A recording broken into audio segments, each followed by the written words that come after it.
போரூரில் சிவன் வடிவில் 6 பேக் உடல் கட்டமைப்புடன் கைலாசநாத பிள்ளையார் வைக்கப்பட்டுள்ளது.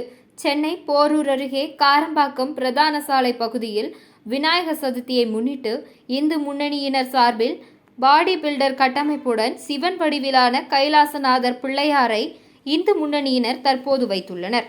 மேலும் சிறப்பு பூஜைகள், அபிஷேகங்கள் செய்யப்பட்டு இந்த பிள்ளையாரை அப்பகுதி மக்கள் வணங்கி வருகின்றனர். குறிப்பாக சிவன் வடிவில் பிள்ளையார் உள்ள காரணத்தால் சிவனடியார்களை அழைத்து சிவன் மந்திரங்கள் ஓதப்பட்டு மேலதாளங்களுடன் பிள்ளையாரை வழிபட்டு வருகின்றனர்.